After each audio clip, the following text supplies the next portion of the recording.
Hello दोस्तों, welcome back to my channel P K टेगरी। कैसे हो आप सभी? आई होप आप सभी ठीक ठाक होंगे, तंदुरुस्त होंगे और आने वाले एग्ज़ाम की बेटर तरीके से तैयारी कर रहे होंगे।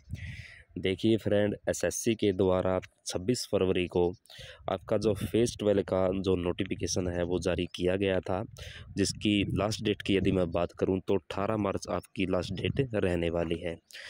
तो एसएससी के द्वारा फेज़ 12 में तरह तरह की वैकेंसी जो है निकाली गई, जिसमें से आपकी एक थी मेडिकल अटेंडेंट की वैकेंसी। हाँ फ्रेंड, ये वैकेंसी अभी कुछ मंथ पहले एम्स के द्वारा निकाली गई थी हॉस्पिटल अटेंडेंट के नाम से।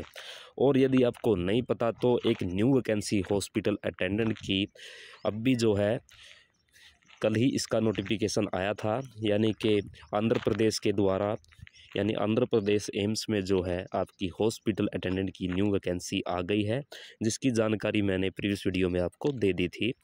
आई होप आप सभी ने उस वीडियो को देखा होगा।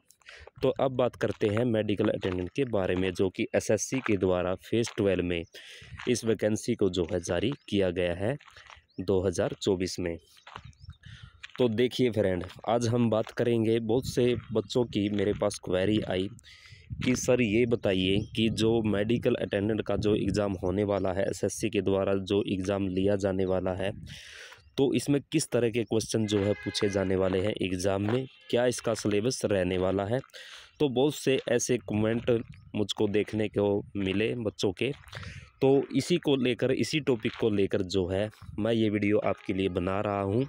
तो जिस तरह से हर वीडियो में आपको बोला जाता है, आपसे कहा जाता है कि हर बिग अपडेट पाने के लिए, हर न्यू अपडेट पाने के लिए आप अभी हमारे चैनल को सब्सक्राइब कर लें और बेल आइकन के बटन को प्रेस कर लें। तो ऐसा इसलिए कहा जाता है फ्रेंड, ताकि हर बिग अपडेट, हर न्यू अपडेट आपसे मिस ना हो और समय रहते आप तक सारी की सारी अपडेट पहुंच सके।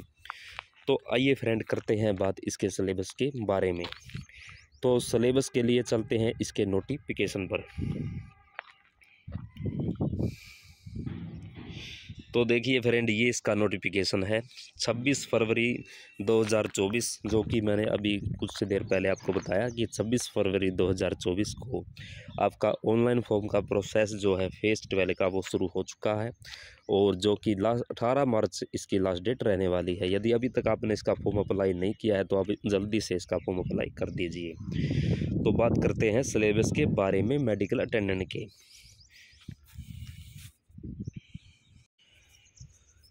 तो ये आप देख सकते हैं फ्रेंड स्क्रीन पर, स्कीम ऑफ एग्जामिनेशन। तो अब जो मैं आपको सिलेबस बता रहा हूँ फ्रेंड, यही सिलेबस जो है आपके एग्ज़ाम में आने वाला है। और आपकी जो वैकेंसी थी मेडिकल अटेंडेंट की, वो वैकेंसी आपकी 10th बेस पर आपकी वैकेंसी निकाली गई है, और जिसमें आपसे मैं यानी कि फ़र्स्ट एड का सर्टिफिकेट भी साथ में मांगा गया है। तो इसी के साथ बच्चों का कमेंट आ रहा है कि सर, जैसा कि इसमें फ़र्स्ट एड का सर्टिफिकेट मांगा गया है, क्या इसमें फ़र्स्ट एड से रिलेटेड क्वेश्चन पूछे जाएंगे या नहीं पूछे जाएंगे। तो यही क्वेरी आपकी थी। तो देखिए फ्रेंड, स्कीम ऑफ एग्जामिनेशन। तो मैं सबसे पहले आपको बताना चाहूँगा कि एसएससी के द्वारा जो सिलेबस रखा जाता है, चाहे कोई भी पोस्ट हो, यानी 10th बेस पर कोई भी पोस्ट हो, चाहे वो कैंटीन अटेंडेंट की पोस्ट हो, लैब अटेंडेंट की पोस्ट हो, तो देखिए फ्रेंड, आपका सिलेबस कॉमन रखा जाता है। यदि 10th बेस पर कोई भी वैकेंसी है, चाहे उसमें किसी भी प्रकार का डिप्लोमा मांगा हो, तो ये नहीं है कि भाई एसएससी के द्वारा डिप्लोमा से रिलेटेड क्वेश्चन आएंगे, ऐसा नहीं है, बिल्कुल भी नहीं है। अब जो मैं आपको जानकारी दे रहा हूँ, आप ध्यान से सुन लीजिए, समझ लीजिए, देख लीजिए। तो आइए करते हैं फ्रेंड बात इसके सिलेबस के बारे में। तो देखिए फ्रेंड, स्कीम ऑफ एग्जामिनेशन। तो 4 पार्ट में आपका सिलेबस जो है डिवाइड किया गया है एसएससी के द्वारा। पहले पार्ट में आता है आपका जनरल इंटेलिजेंस, दूसरा पार्ट रहेगा जनरल अवेयरनेस, तीसरा रहेगा क्वांटिटी एप्टीट्यूड, और फोर्थ रहेगा आपका यानी डी पार्ट इंग्लिश लैंग्वेज। तो 25 number of question her part में आपसे पूछे जाने वाले हैं। मैक्सिमम इन मार्क्स, यानी 2 मार्क्स का 1 क्वेश्चन आपका रहने वाला है, यानी 1 पार्ट आपका 50 मार्क्स का रहने वाला है। और कितना टाइम आपको एग्ज़ाम में मिलने वाला है, तो 60 मिनट आपको एग्ज़ाम में मिलने वाला है। तो आई होप आप सभी को ये सिलेबस समझ आया होगा। और नेगेटिव मार्किंग की यदि मैं बात करूँ तो नेगेटिव मार्किंग आपके एग्ज़ाम में रहने वाली है, ये मैं आपको बता देता हूँ यदि किसी कैंडिडेट को नहीं पता है। तो ये था इसका सिलेबस। अब ये आप देख लीजिए।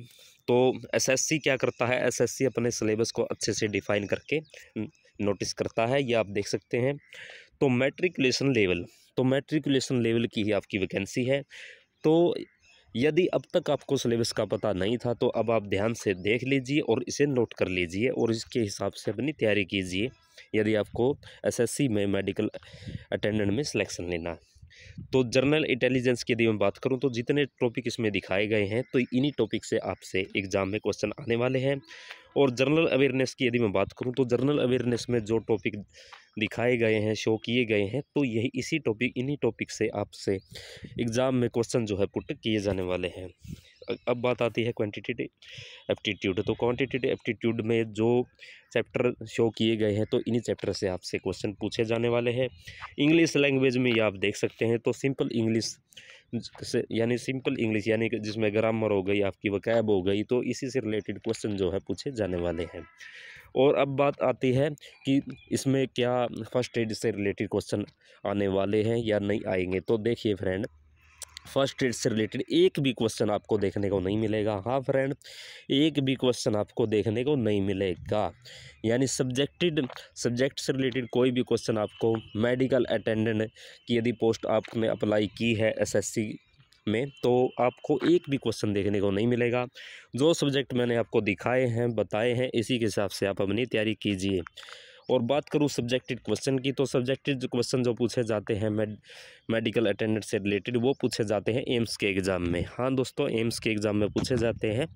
और जो न्यू वैकेंसी एम्स में अब की बार आई है, क्या कुछ इसका सिलेबस रहने वाला है, क्या कुछ चेंजमेंट रहने वाला है, कॉमन की तरह ही सिलेबस रहेगा या फिर अलग से जो पहले सिलेबस होता था वो रहेगा, तो इस पर भी हम चर्चा करेंगे नेक्स्ट वीडियो में। तो इसलिए आपको बार बार कहा जाता है कि हर बिग अपडेट पाने के लिए, हर न्यू अपडेट पाने के लिए आप अभी हमारे इस चैनल को सब्सक्राइब कर लें और बेल आइकन के बटन को प्रेस कर लें, जिससे हर बिग अपडेट, हर न्यू अपडेट आपसे मिस ना हो और आप तक सबसे पहले पहुंच सके। तो आई होप आप सभी को ये इन्फॉर्मेशन, ये जानकारी समझ आई होगी। तो मिलते हैं नेक्स्ट वीडियो में फ्रेंड। तो धन्यवाद दोस्तों, जय हिंद, जय भारत।